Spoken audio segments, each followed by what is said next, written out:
Hey, Talia here, and today on I Got Back Up, I'm joined by Deborah Lack. Deborah was diagnosed with Ramsay Hunt Syndrome after both her children were born. Ramsay Hunt Syndrome is caused by a virus which causes facial nerve paralysis. Deborah was given the wrong immediate medication, which in turn left her with facial palsy ever since. Over a decade later, and after surgeries, Deborah's finally getting her smile back. So, when you hear and think of the phrase "I got back up," how does it how does it make you think and feel? Powerful, very powerful, um, that you can be at your lowest point and, not seeing a way through, but being on the other side, you can see where you've come from and where you've arrived. Not necessarily ended your journey because you haven't. Some things are always going to crop up in your life. But when you've been at your lowest point and you think you're never going to carry on with that your journey, and you just don't know where you're going to end up. So it does make me feel very powerful in retrospect, looking back. So yeah, very powerful. I like that. Powerful is a Mm, really nice way of putting it. And I think it's also really interesting to note, like you said, that there isn't an end game. It's not thinking, right, mm. I'm finished, I'm done. Like, Yeah, I'm back up forever. It's the ability of reminding yourself to look back and seeing how far you've come, even if that means how far you've come from yesterday or an hour ago, exactly. however you have felt. So yeah, that's a really interesting way of putting it. Mm, different. Yeah, different, different. I like powerful. No, I really do. So it is over to you now, and I want you to kind of take us back to where you think and feel most resonates with everything, about your journey and everything and anyone that you've become today. Okay, so for me, um, I got facial palsy um, on the 3rd of May 2013 when it happened. Um, but there was a build up to that because I describe getting the facial palsy as kind of my breakdown, if you like. So I had a, a build up of other health issues going on. When I had my first son, I had preeclampsia. So I was 26 years old, running a dance school at the prime of my life, have my family, and the first one to have a baby out of my friends, the first grandchild on both sides. And it's amazing time, scary, but amazing. Moved to a brand new location, didn't know anyone, but I got preeclampsia.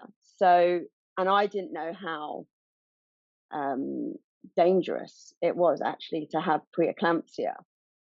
And I had him at 38 weeks, and they nearly lost me in delivery because I went into labor, and because they induced me, which they should have just pulled the baby out of me.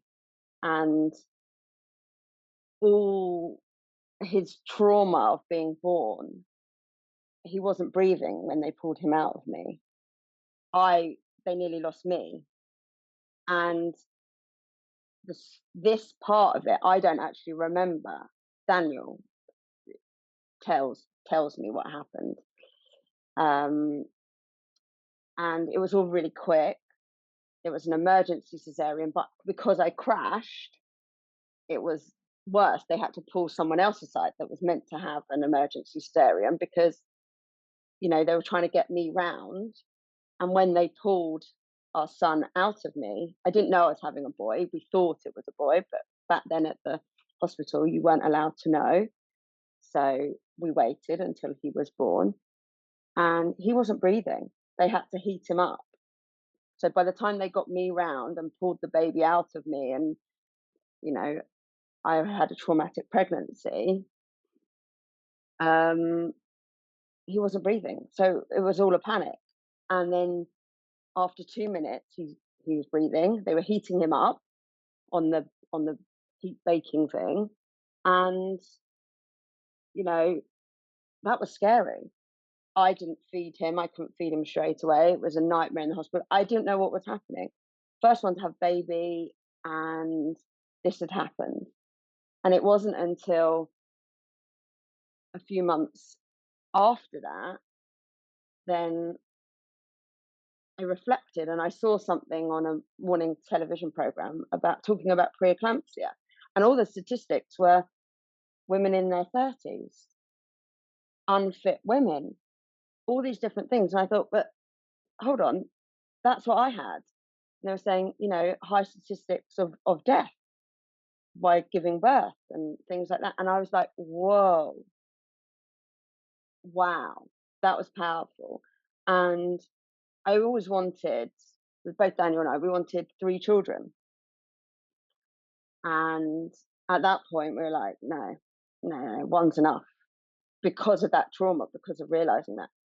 Then I got pregnant with Devon, but I had counselling at the time because I knew I wanted Dylan to have a sibling, but I didn't want to go through that experience again because I felt very alone being the only person in my friend group to have actually even got married at that point. Um, it it all kind of came crashing down in that sense. And so I had therapy. I went to see all through the NHS, which they were great.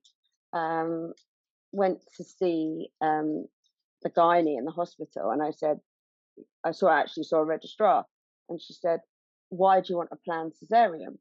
I said, "Because of what I went through." She said, some doctors have really bad bedside manners. She turned around and said, "But you can die." And I said, "But I nearly died last time. You, you know, you need to watch me." It was just a really tricky time, but I had Devon, and it was great. It was great. And it was the right thing to do because I've got a sibling. Daniel's got a sibling. We're both the eldest, so we know what it's like to have a sibling. It's nice. So I did that, and I was still running my dance school all alongside this and everything. Um, and times were tricky because you got to adjust to your new area, your new life. And then we found out that Dylan was autistic just in the first term of him starting reception in primary school. And then my husband has a breakdown. He goes through stuff. So you're holding and piecing all these things together. And I also had a hormonal journey as well. Everything changed from me having a baby. I wasn't meant to carry babies, and that's the most natural thing supposedly women are meant to do. I ended up with polyps and cysts and all these different things. I found lumps in my breasts as well, and when Devon, my youngest, was 10 days old, all these things sort of built up, and then which leads me up to almost like holding it in and then an explosion, like that Coke bottle analogy. You're holding on to things and then it explodes. So that's why I describe my facial palsy as my kind of breakdown or my reset. And I know millions of people go through a lot worse than me. And I'm here to tell the tale, and that's important. It is really important. And I've always been a positive person, and that's how I've grown up. And teaching children helps you to do that.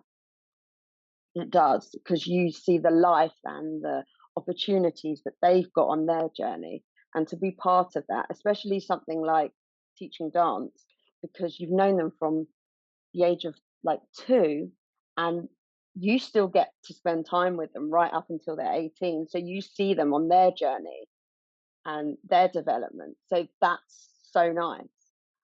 But what happened was, the week that I got facial palsy, I was getting migraines. And I didn't really ever suffer with migraines before, and they were getting worse and worse. And I was due to go out with friends on a Tuesday evening after work, and I cancelled them. And I don't cancel. I'm not a no person, or never used to be. I am a bit now, um, but I cancelled them. I said, I'm really sorry. I really don't feel well, and I was feeling sick and whatever. Then the Wednesday it was.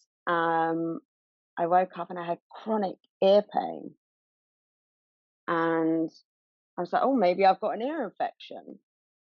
So I went to my GP, and he was like, "No, clear ear, nothing going on there. But I'll give you some stronger painkillers because obviously you obviously suffering with migraines."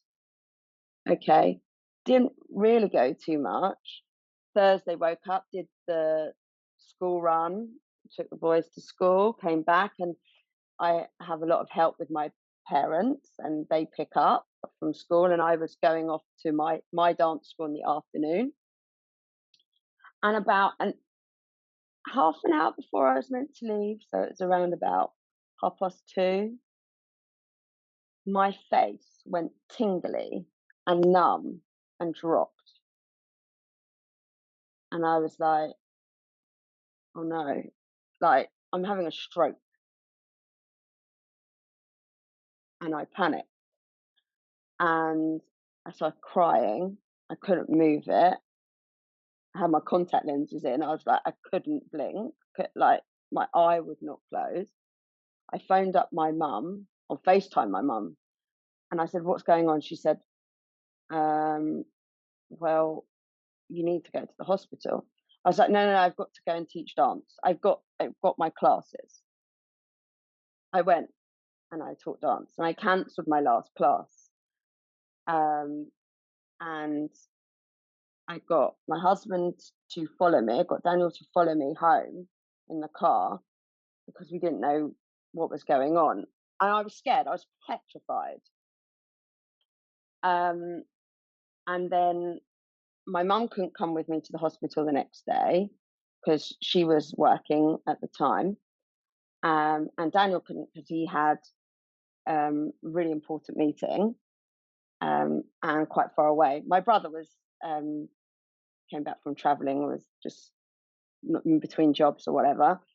So he took me to hospital, and that was the Friday morning. And they said, "Oh, you've got Bell's palsy." I was like, "Okay."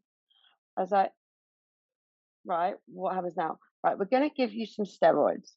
"Okay." I said, "Oh, when can I go back to work?" "Oh, we don't know. It'll be a while." "Well, I've got my own business. I need to go to work tomorrow."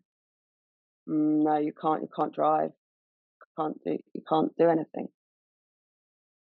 I was like, like, I didn't know what Bell's palsy was.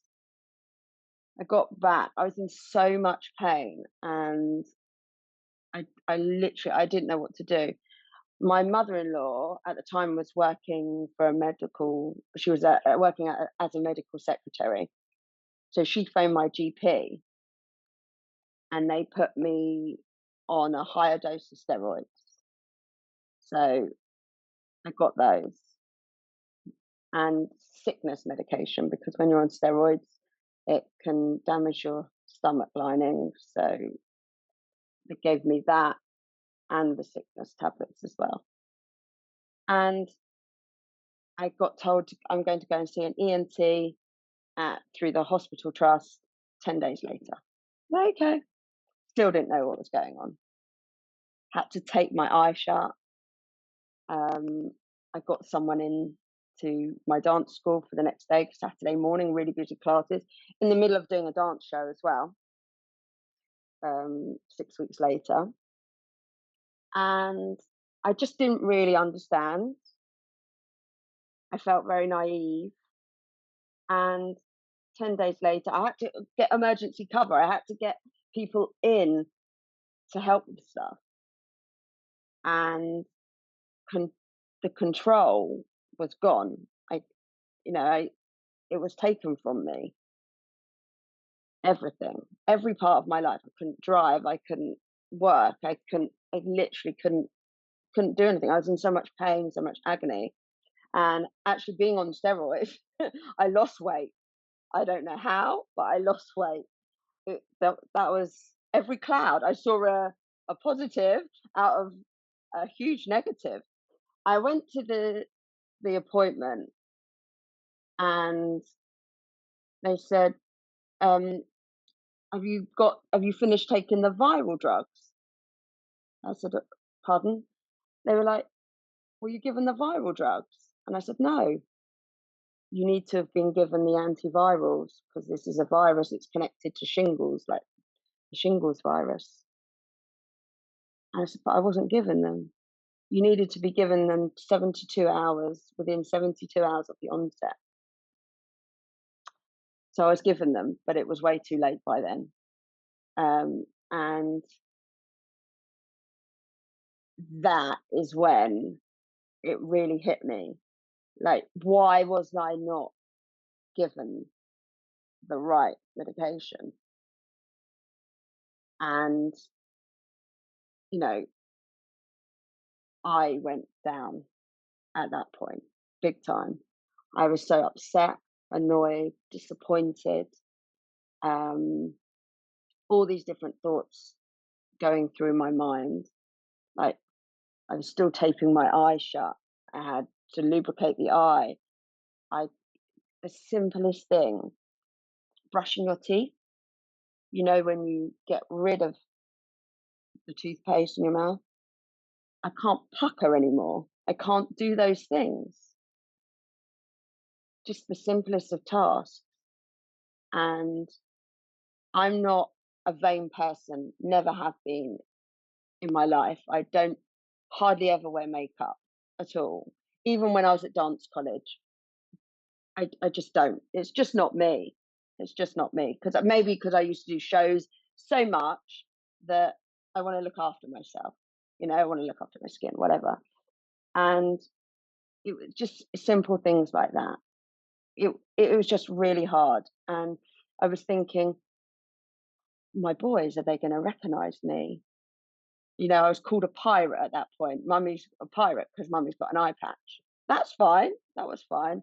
It was a bit of a joke. But even going into teaching the children, children are so honest, and that scared me as well. Um, and my husband is gonna. I don't look like me anymore.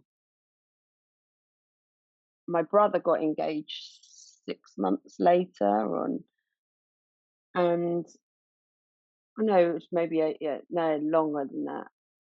And I just started having Botox at the time, and it was just sinking in to help the muscles do my exercises. And the photographer wanted to take some pictures, and my my brother's wife's family were standing on the side that I needed to be on. I made them all move just so that I could be at the right angle. I made so many different adjustments in my life. People were so understanding, and it was great. But then along the way, I found out different things and I've tried physiotherapy. I've been on antidepressants ever since that happened, just to take the edge off. Because at that point, I got told it's not going. I also got told by an ENT specialist that I got a second opinion. oh, Ramsay Hunt syndrome. And I said, but I was told I had Bell's palsy. No, Ramsay Hunt syndrome. Well, how do you know what the difference is? It's the same virus and it's treated exactly in the same way. If I'd have got those antivirals, it would have been a lot better recovery at that point. It is worse because you suffer with ear pain and a rash. And I had that ear pain and rash. So although it's treated in the same way, I still didn't get those antiviral drugs, and obviously it upsets me, and I can't do certain things. I'm very conscious. I think people are staring at me all the time. I've been and had lots of different treatments. I went up to Manchester to have a machine on me to see the frequency of the nerves coming through me and everything like that. So I've tried everything. The only thing I've never tried is acupuncture. um, but yeah, and now 10 months ago, I had surgery to get my smile back, and obviously I'm still on that road to recovery with it and my exercises, but I can see that it's worked. It's still a long journey with the rehab, and I still have Botox done a couple of times a year, um, and and I'm able to have that done for the rest of my life. That's no problem. But I'm getting there. I am getting there, and I can see more of an improvement. And I have a lot of brain training, and it takes a lot out of me. And I have good days and bad days, like everyone. Um, but I have to make the most of the new normal, and that's where I am today. There's been other things along the way. A lot of hormone stuff has happened, um, but I just think, oh, I can deal with that. Um, it's fine. It's fine. But yeah, it's a long journey to have been on. It's 11 and 11 and a half years. So yeah, it's a while. It's a while. Sorry, I just rambled on for like ages there. Oh, don't apologize. Don't apologize. I really understand why you said powerful at the beginning. It really makes a lot of sense. Powerful is definitely the word to describe just everything in general that you spoke about, and because it was like you said, it was one thing and the next thing and the next thing, and that's kind of it sometimes, isn't it? It's a build up of things, and then there's that one thing that, yeah, Yeah, it triggers it, yeah. and that's why I describe it as my breakdown. And Daniel and I always like joke and laugh because whenever we go out, whenever we go on a holiday or anything, something always happens. Yeah, no, we've always got a story, and we joke and we laugh because we're good at dealing with almost the impossible. We're good at dealing with tricky situations. I can always find a solution. I don't worry about those type of things. And I just find it funny. I just find it funny because I just believe you've got to laugh because life can be so boring, mundane, and frustrating, and you can't control what happens. You just can't. And I think your upbringing helps a lot. I think with with how you are as a person and how you get through things, it really sets you up in a good foundation to how to cope in certain situations. So yeah, we just have we've always got a story when we go out, and we're definitely not boring, but sometimes I just want to be. I just want to be boring and just a bit of calm. Um, yeah, that would be nice, but then I suppose we wouldn't have a story to tell, if that Yeah, makes I sense. yeah, it's interesting because I actually get what you mean in that respect. I do. Sometimes you want it to stop, or you want it to be boring, or you just yeah, Yeah, you don't want all the kind of the chaos and the noise that's coming with everything. yeah.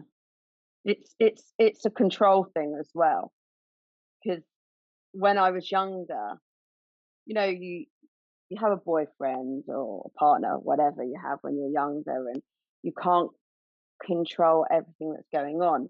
But when I was teaching dance, I was so in control and I knew exactly what I was doing. I knew the syllabus. I know how to deal with certain things. I know how the body works and how to make that movement.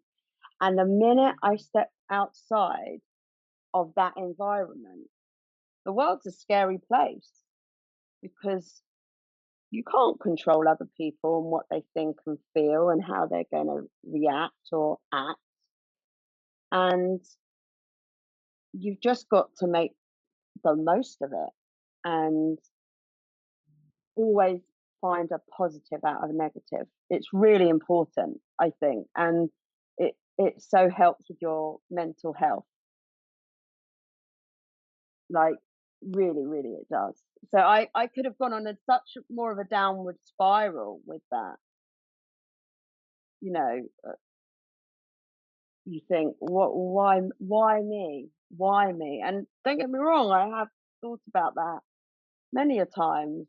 Or it's quite funny how I find social media, for example, now. And even the other night, I went out to the theatre to see a comedy show, whatever. And the friends that I was with, they're younger than me, not that much younger than me, but they're single. They've been married before and they're moving on when they've got new partners, whatever. But everything is about a photo. Everything is about posting this on the gram or on TikTok and everything like that.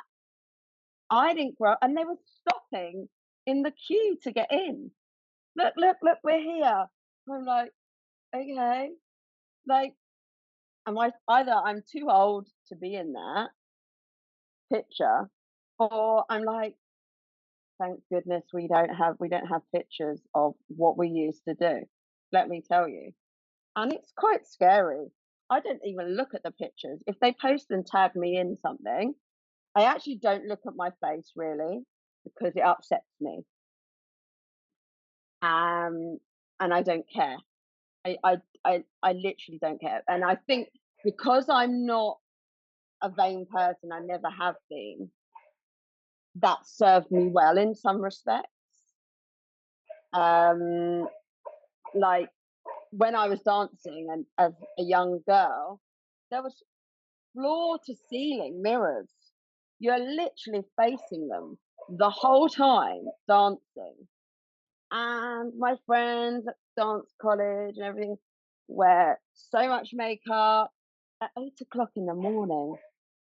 And I'm like, no, this is not me. This is not me. Good luck to people that do that. Great. I used to just some of this you go to the school gate with your kids, and some people have got up at ridiculous o'clock in the morning, and it's like they've gone to the fridge, got a chocolate cake, and gone like that, and put a cake on their face. Literally, I'm just like, no, I prefer that extra half an hour in bed. So, what is that about?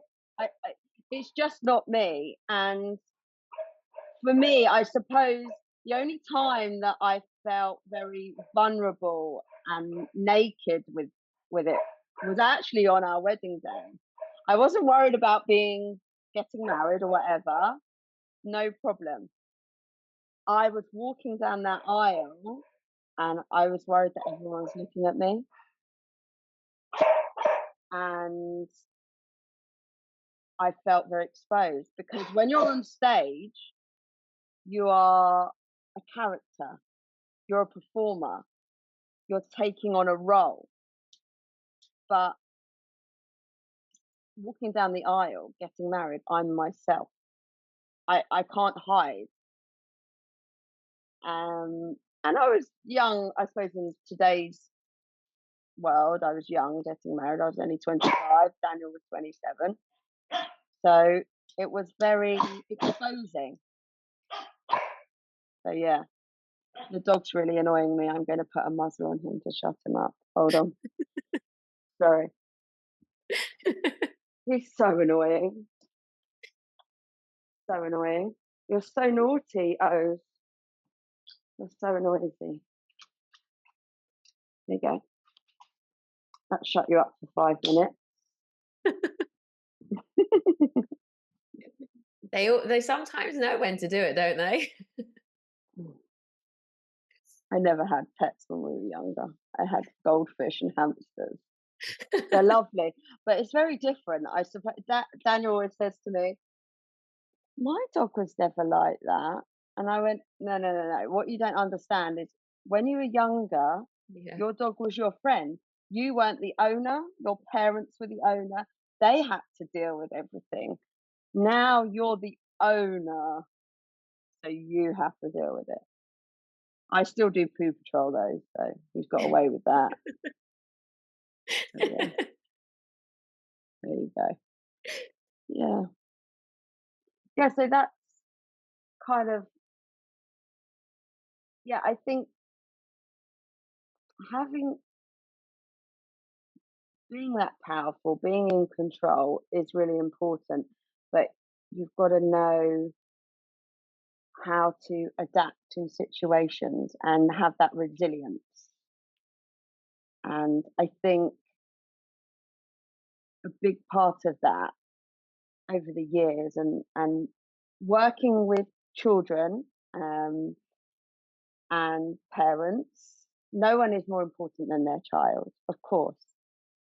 But it's also knowing and building the foundations as a child. I had a pretty normal upbringing, a great upbringing, and I really believe how I was brought up has stood me in good stead to deal with my life, the rest of the world, and how I help my children, I hope.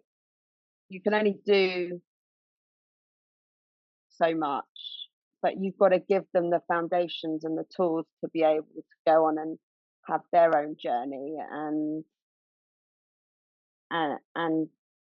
to be positive in that way. Um, so yeah, it's really important to be able to deal with all these different things on your journey, however it's going to be. But yeah, Well, that's the thing, I guess, in a way, like you were saying, maybe from the things that you've been through now when other things happen, you were saying before, things always happen to you or to you guys, that you get through them. And I think because in a way you were able to get through, some of the hardest, darkest, scariest things that can happen to a human being, and you got through them. So it's mm, when other things come up, whatever they might be, big, small, they matter to you, you get through them. And I think it's that knowledge and that understanding that we're not just, like we were talking about earlier, the finish line doesn't just arrive and you're like, great, I'm happy, I'm healed for the rest of my life. That's not how no, life works. I even but believe, the monks in the mountains where they are, the really, really, ultra healed people, I reckon they still face, of things that are course, going on. I'm sure they don't all love rain and in the mountains, and there'll still be things that are happening to them, because you can't live 100% in light and positivity and happiness. It doesn't work like that. Light comes with darkness, darkness comes with light. It's yin and yang. And when you are faced with those challenges, whatever they might be, because everyone's challenges are so different. It's knowing that you are gonna get through it. You've been able to get through things before, but you are gonna be able to get through it, and it links almost to the control thing too, because we can't control everything. Like, Exactly. even you said about the relationship, I'm sure pretty much everyone, at least once in their life, has been in a relationship where they try to control, even they didn't even realize they were trying to Of control it. course. Yeah, yeah. But we learn at some point, however and whenever that might be, is that we just can't control everything. We can control some things in our lives, 100% we can. But when things are taken out of our control, for whatever the reasons might be, that can be a really challenging time, because then it's like, well, now what? Now what I'm left with, even to the point where we can't always control, what things the doctors give us. Mm. And that's a really, really hard thing to probably, like, when you were saying what you said and how you felt afterwards, all the different emotions when the doctors didn't give you the right medication. I mean, that wasn't for you to know. That's the doctor. That's the doctor's job. Right. That you put your trust in them. And so when you felt all those emotions, I could feel them for you, because yeah, like, you know, it's I had it as well when I saw my first doctor. I had a few different people I spoke to after my surgery. Oh, sorry, before my surgeries. And I went to see one doctor, the first person, and he literally promised me I wasn't going to need knee surgery. He literally promised me. So I Mm. walked out. Well, I didn't walk out that door. I Yeah, hobbled out that door over the moon. Yes, I'm not going to have knee surgery at 25 years old. Oh, stunning. Had my MRI, went back in to see him the following week. So, yeah, you're going to need some really invasive knee surgery. So it was that. Whoa, whoa, wait, what? what? Yeah, You were my doctor, and if you shouldn't have even promised me I didn't need the surgery. I It was know. it was that, and I remember feeling completely defeated. Like, you're my doctor. You shouldn't have promised me I wasn't going to need Exactly. surgery, because I came out of here thinking, cool, I've got this, Yeah, and 100%. now you're telling me I need it. So very different ways, but I get it. And Yeah, again, that's something where it's completely taken out of your control, and then it's like, well, now what? Now what? yeah. Now what happens? Mm. 100%. It's so, yeah, you just can't control your life 100%. You just can't. Things happen. Life happens. Unless you, I don't know, shut yourself in a room for the rest of your life. Do you know what I mean? You just can't do that. And the other thing Daniel and I have learned is to navigate that together. We're stronger together. I had my op, and it was a big op that I had, basically two ops in one. And I wanted to have it, and it's a long road ahead. But I've also got to think that I'm lucky. I've got a support network around me. I've got people that can take my children to school. I've got people that can do the washing. I haven't just, it's not just me. I'm not by myself. I'm so lucky. And yeah, I might have a wonky face and a wonky smile, but I'm here to tell the tale. And when I have been posting my videos on social media, I've had a great response and a reach, because it's resonating with other people. And just to build awareness and to get people to understand that, like you said with your knee, finding out after your scan that you actually did need the surgery, me telling people about that I was misdiagnosed. No, go back, ask the question. If people understood, then knowledge is power. So it's really important to get that message across. I speak and do a lot of work with um, Facial Palsy UK, raising awareness every year. And that charity came about a similar time to when it happened to me. And I go to their fundraising and things like that and just raise awareness like I do for autism because our eldest has autism. So raise awareness and people know so much more about autism now. It's all about that. And actually, when Justin Bieber got Ramsay Hunt syndrome, I was like, I got a call from, I think it was the Mail on Sunday or one of the Sunday newspapers, and my face was next to Justin Bieber's in the newspaper because I had the same thing and I was however many years on from when he got it. So when someone so famous gets something, they'll be on it straight away and get all the help that they need. But it wasn't there for me because the awareness wasn't there, the understanding wasn't there, the research wasn't there as much as it is now. And that's why we have to keep talking and raise awareness. And there's a couple of people that actually saw a couple of my videos and said, I didn't know that. I've had this. What surgery have you had? I'm going to go back to my doctor. I'm going to speak to them, see what's available for me. And that's when social media is really good. That's when it can help. And if one person can get the help from little old me, it's it's a win in my book. And I always panic now if I get a migraine. I think, what's going on? And I got shingles again a few months ago. I knew it was shingles. I knew because of what I've been through. But going back to the fact that this is the shingles virus, I was, and shingles and chickenpox are related. I had chickenpox at 3 years old. I got shingles when I was 17 at dance college.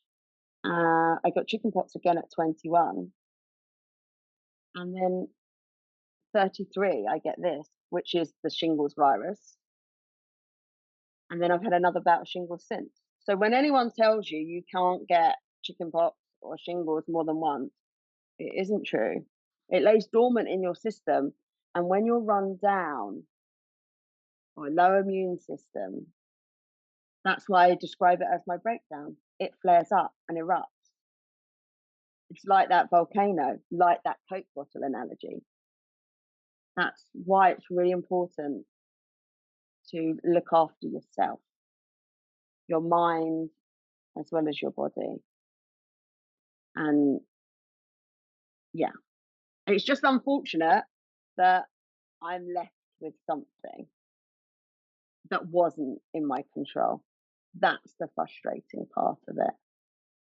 That's the frustrating part. And yeah, I can laugh and joke about it now, but obviously everyone has good and bad days. Um, but it's sad for me in the sense that just before I had the op, I was, because my boys didn't want me to have the op, and Daniel didn't, because it's another surgery, it's another anesthetic and things like that, and nothing's 100%. And I said to the boys, I said, I'm going to get my smile back. They're like, but Mum, we don't remember you any other way. And that was a bit like, oh, they don't remember me any other way. That was sad to me, but they don't see it. They just see their mom, You're pretty without it. You're pretty without makeup. You don't need to wear makeup. Why are you wearing that? Why do like they don't see that. They see the person, and that's important. That's important. That's going back to that cake analogy with the mums at school. This is a mask. And going back to my wedding day, it was a mask. It was me. So it and that brings out a smile, brings out a person. And I often say that when someone's smiling, I say, are they smiling? Or are they just raising their lips? You can smile with your eyes and your face. You don't need to smile with your mouth, you know? And but that's the way I've always been. Always. It's important. You A lot of people don't realize you can. Well, you do. You smile with your eyes, and that's something I remember when I Yeah. learned. I remember learning it and reading it and being like, "What?" And then once I understood it, you're right. Actually, smile on the face, the mouth, the lips, can be genuine, but also are some people just raising their mouth to smile? The eyes say so much more. You can usually Mm, read every emotion in the eye. You can read if someone's smiling with their mouth but not with their eyes. You can see that's not a real happiness. So that's a really interesting point to make.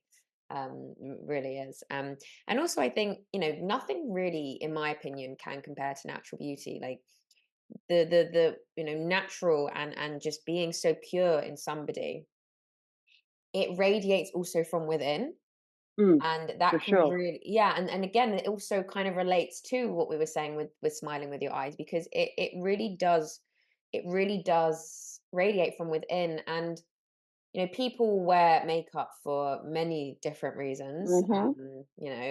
but a lot of the times it is a mask. I agree, because we've all been there, we've all done it, and a lot of the Hmm. times it is a mask because it almost gives you that confidence Yes, that for for sure. whatever reason I you agree. can't internally give yourself. And it can sometimes give you that. And look, I'm not saying anything wrong against it, because we all probably do need it once in a while, but sometimes it is almost too much, because it gives that level of confidence, or the maybe the attention or the validation that you need to give more of yourself.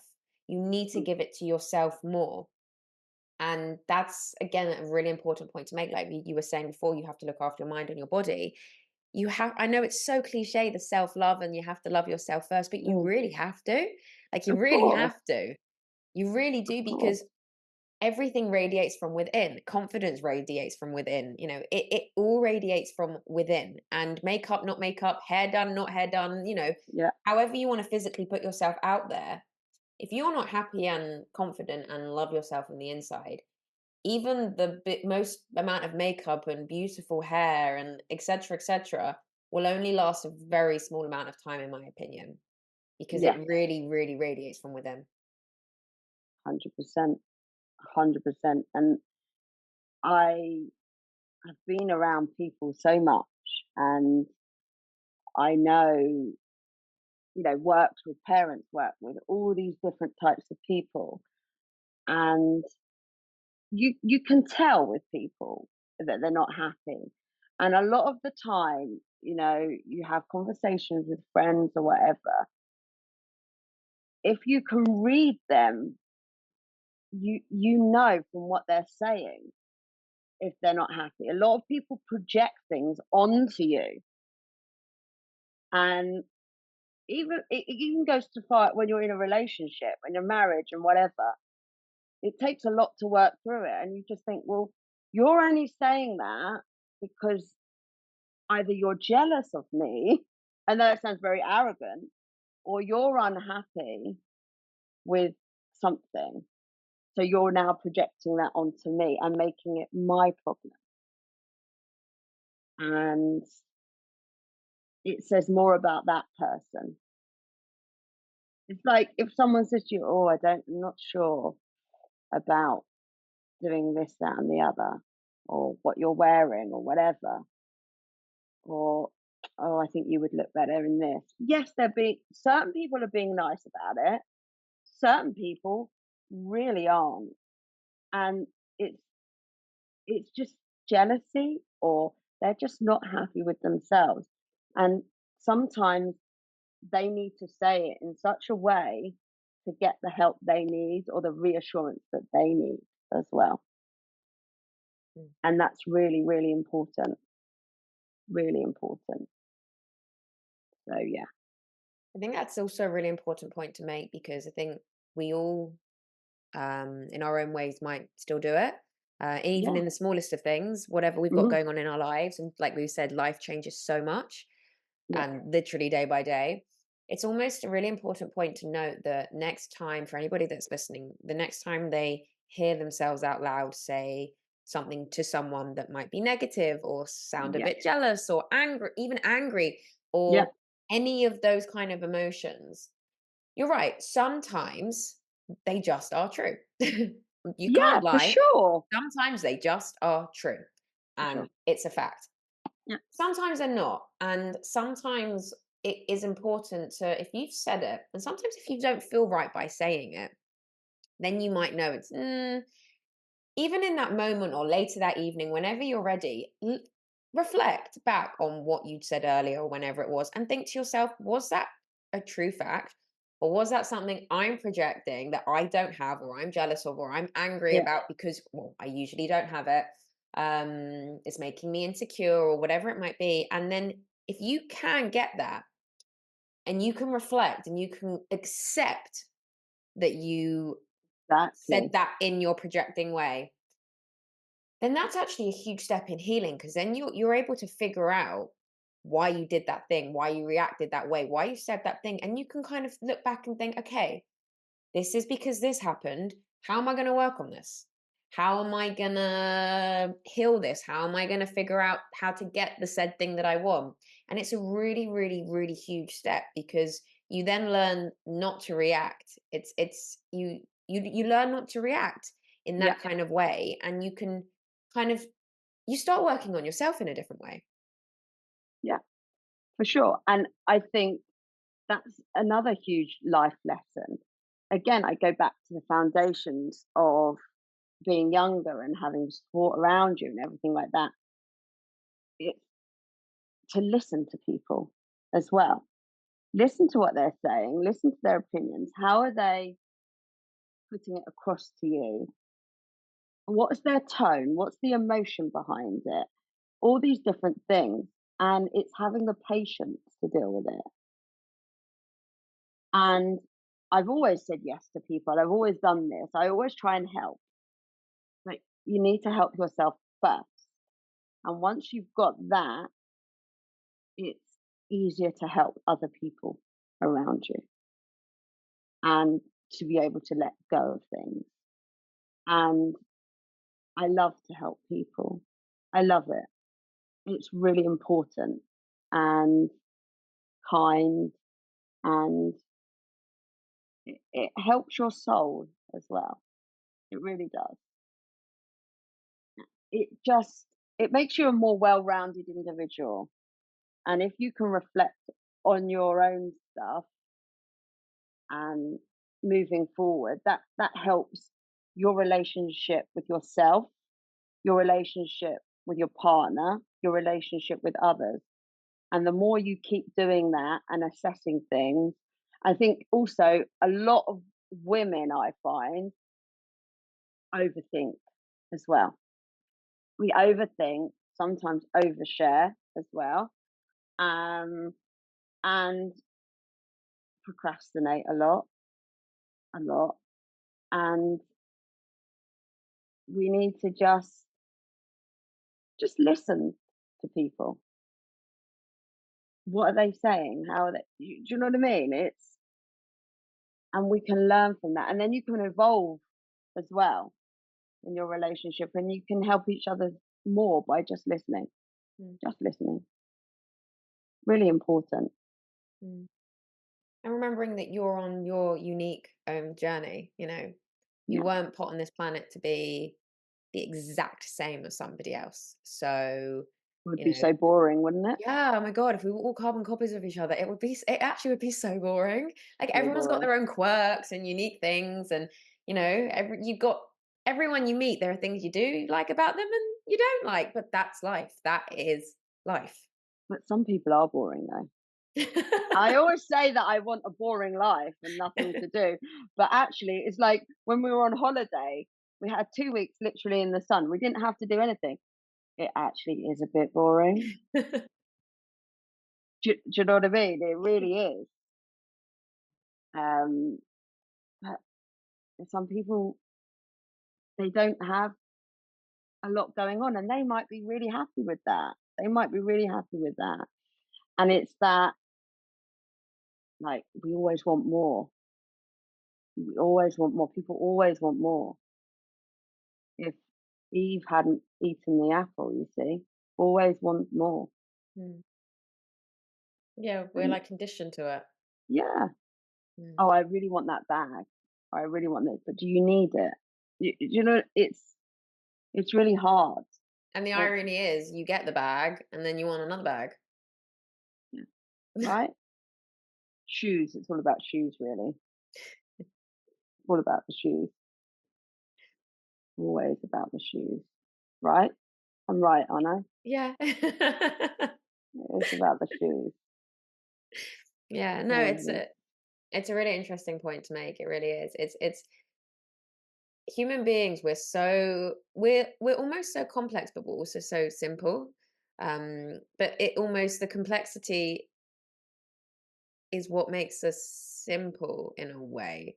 I know what I'm saying. I know what I'm trying to say. I think I know what you're saying. Yeah. Like we're not actually difficult to like I read a lot of books and I read a lot of self-help books and they all come into the same thing and they all say the same thing and Yeah.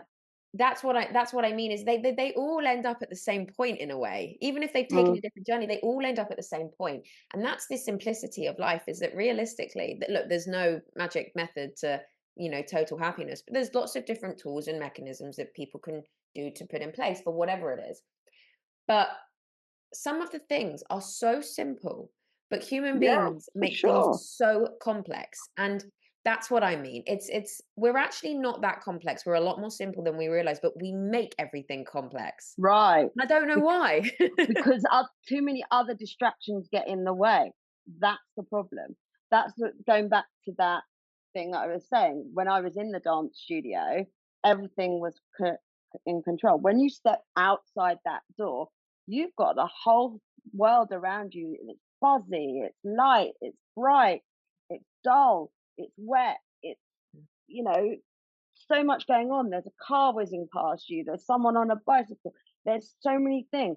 There's Instagram. We've got to have this trainer. Well, my day it was everyone needs the latest trainers. Now it's everyone needs the latest phone or gadget or whatever. Everything is so instant. It's so instant. Like I can, and I'm showing my age. I can remember what it was like trying to get an internet connection. If someone picked up the house phone, you lost your internet connection. It just everything is so instant and everyone it's peer pressure. It's the world interferes. You've got to have the latest the prime drink is a great example. Everyone needed the prime drink, you know? They didn't taste so good. But everyone got on the bandwagon. Everyone jumped on that because they think that's what they need. I'll go to a shop. If I like something, I'll go and try it on. And it doesn't always look good on me, but so I won't buy it. Or I'll buy something so out there, so different, and you think, why have you bought that?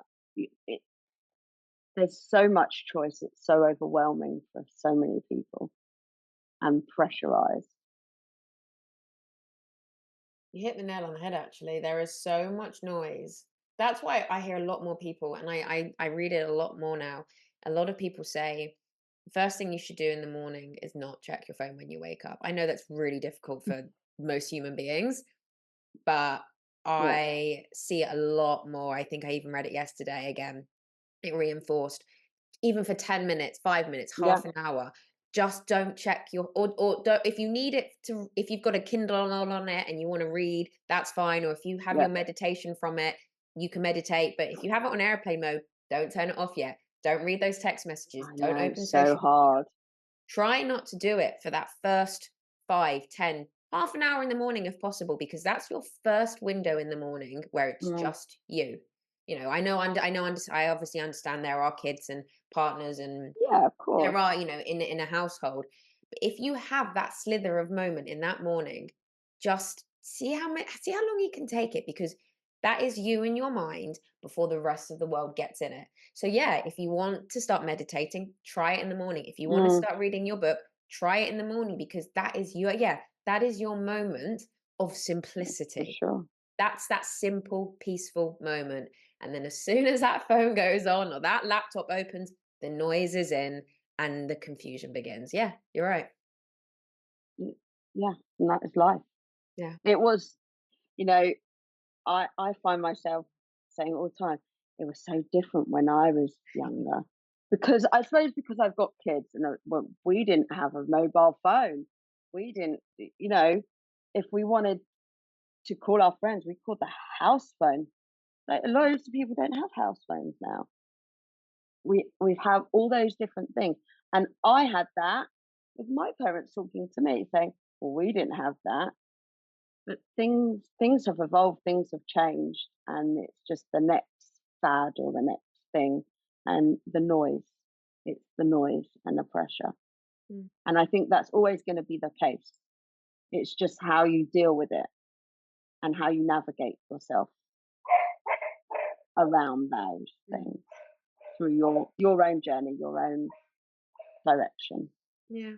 No, I agree with you. And I do think in Yeah. some ways it's only going to get harder for people. There are Yeah, for sure. so many times when I've been and I've said, I wish I didn't have my phone. I mean, for whatever it triggered me or made Yeah. me feel, I have said, I wish I didn't have a phone. I wish I didn't have, so many different parts of the phone, Yeah. social media, etc. But obviously, like we said, that it comes with a lot of positives. But yeah, it's a really interesting point to make. Um, and then just before we do wrap up, Yeah.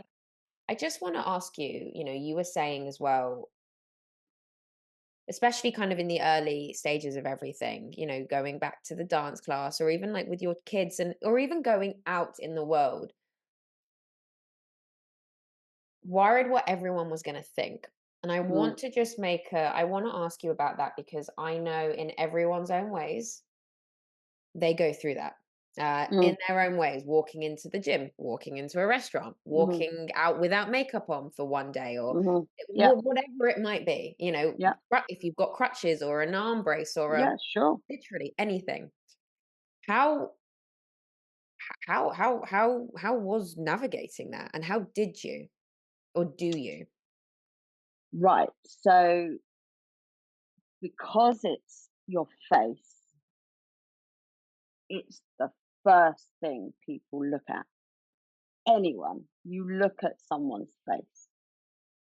So I would literally bow my head, and I'm not that type of person.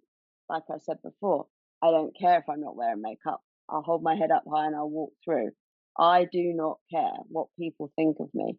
But because it was my face, at that point it changed me a lot because I lost my confidence. I didn't go out socially because I knew that it had changed so much. So I would hide. I would literally duck my head and hide. And I still think now people are looking at me, but I've got me back. I've got me back and remembered that, yes, I've been through a lot of stuff in my life with my family, just the four of us. But we are here. We're battling through it. It's our journey. We are lucky, and I just now, because I've had different therapy, different physio, And I feel even more confident now I've had the operation that I am I've got the same thought process back again. I can control it with my brain training, with my physio exercises. So I've learned different techniques to be able to control that so that my mind feels positive. And again, have good days and bad days, but that's how I do it because I'm here, I'm alive, and I'm well. And that's the most important thing. That's the most important thing for my children as well.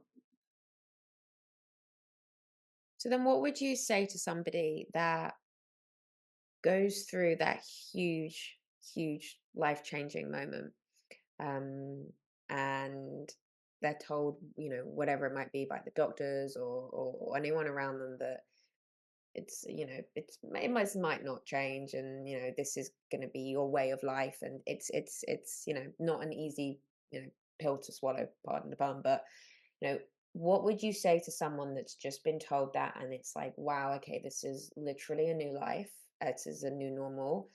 um you may not like it, but what would you say to someone that's at that very early stage where they're like, I don't want to do this, I don't want to go through this?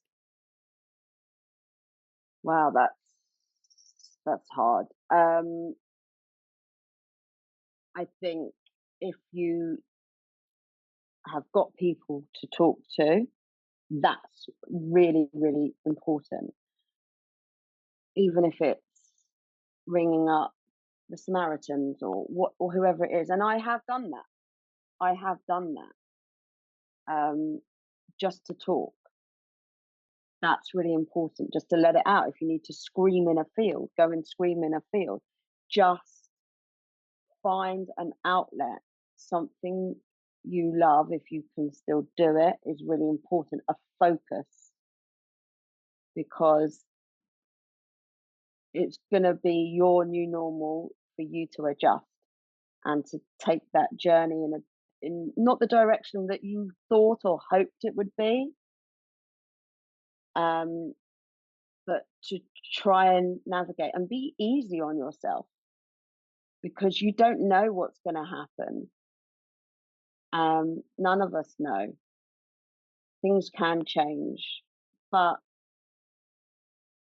to to be kind to yourself and just let yourself have those bad days because there will be good days, and it's okay to have bad days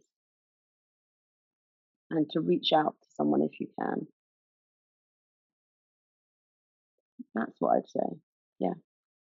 That's a really all of that actually in a few different ways is a really important message, because first of all, reaching out is so important. And it doesn't, it might not have to be family or a partner or Mm. friends. It can sometimes be a helpline or a call line, Yeah. or you know pick up that phone. Don't be afraid to pick up that phone. The people at the end of the phone, if it gets, if it is that you do, they're there to help you. They're not going to judge Mm. you. They're not going to No. say anything that you're probably worried about. They want to help you. So that's a really important point to know. And then also that it's okay to have bad days, because like we were saying before, yin and yang, darkness and light. Mm. It's not going to be, rainbows every day. It's just not. No. And when you have those bad days, you then appreciate, even though you don't realize it, those good days even more. You Exactly. really, really do. You really appreciate them even more. And those feelings of happiness actually fulfill you even more Mm. than you realize, because you've been able to go through the dark. Yeah, for sure. Yeah. So, it's a yeah, really interesting point to note in a lots of different ways. So thank you. That's Um, right. is there anything else that you want to share before we wrap up? Um, just to say I'm still learning. Mm. We're all still learning. There's gonna be all different ways to look at things. Just allow yourself just to be. Just be you, or as near to you as possible. Yeah. Mm, That's it. And the emphasis on being kind to yourself. We have to Yeah, be for much sure. kinder to ourselves. For sure. Really important. Really important. A new normal, your new normal. It can be very different from what you intentionally set out for and what you planned. But that doesn't mean it's all over, not at all. It's a new journey in a new direction. So be patient with yourself, be kind to yourself, and be easy on yourself. None of us really know what's going to happen. And in the midst of it all, we have really, really bad dark days. And that's okay because there will be good days. Without the pain and without the darkness, we wouldn't be as thankful. We wouldn't really know the light. And hey, we're all still figuring it out. You're never, ever alone in this journey. So until next time, remember, you have the power inside you. We all do. You have the power to get back up.